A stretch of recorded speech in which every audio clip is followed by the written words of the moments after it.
Welcome to our video guide on how to scan student cards during your Plickers session. In this video we'll be taking you through the process of collecting answers from your students by scanning their cards in the classroom. Before we get moving, for this guide you'll need to have created your classes and content and be familiar with the class queue. If that's still on the checklist for you, we'd recommend browsing through our Getting Started guides first. So, let's begin with step 1 by opening up your laptop or computer. Head over to Plickers.com, sign in and then click on the Now Playing button located in the top left-hand corner of your screen. By clicking this button, you'll enter the Now Playing window, and it's here that your questions will be displayed for your students during class. If you have one available, it's at this point too that we would suggest connecting your computer to the projector or smartboard in your classroom. Moving on to step 2, switch over to your mobile device and sign in to the Plickers app. You'll arrive in the Classes section, where you can tap on the class you're currently teaching, and you'll see your pre-assembled queue of content for that class. To play your first item in the queue, tap on the first question slide. In our example, what is 2 plus 2, which is the first question within our set on addition.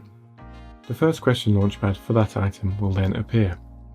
At the same time, you'll notice that the Now Playing screen on your computer and projector will also display the first question for the benefit of your students. While they're mulling over their answer, you'll need to enter the scanner on your mobile device. You can do so by tapping on the blue circle button at the bottom of your app screen. The next step is for your students to answer your question. They'll each use their Plickers card to do this, and it's these cards you'll be scanning with your mobile device. To make their choice, each student will need to hold up their card with the barcode facing you. They should orientate their card so that their chosen choice letter, A, B, C or D, is located at the top edge. This is the scanner. Overlaid on the viewfinder, you'll see that we've included a few graphics to help you keep track of your scan. The first thing to look out for is each of your students' names, which appear when their card has been scanned. The dots alongside their names show their answer status. Green is the correct answer, red is incorrect, grey is invalid. For example, if an unavailable choice has been selected. And if you're asking a survey question, these dots will show in blue for all students with a registered answer. The second helpful graphic is the card counter, which shows how many cards out of the total number have been scanned, in this case 4 out of 7. Then we have the graph. Tapping on this icon will reveal the distribution of the results scanned so far. And finally is the student list. By tapping on the grid icon, you can see exactly whose answer has been logged and whose card is yet to be scanned. Outside of the scanner, you can also use the Now Playing display on your computer and projector to show your students a list of their names and whether their card has been scanned yet. This feature is available from the top right menu called Student List. If a student name is highlighted in blue, their answer has been logged and they can lower their card. For example, Javier can see his name is highlighted, so he can put his card down.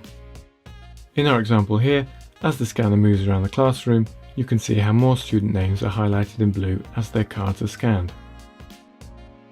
When all your students have answered the question, simply tap on the red Stop Scanning button at the bottom of the app screen. Finally, your app will take you to the instant results page, where you'll get a sneak preview of the results for that question. And there we have it. That's the scanning process complete. From here, you can reveal the correct answer to your students by tapping Show Correct, and display the distribution of results by tapping Show Graph. These buttons control the Now Playing display screen that your students see. You can then either move on to the next question or exit your Plickers session. To learn more about what comes after scanning, feel free to check out our how-to guides in our knowledge base at help.plickers.com.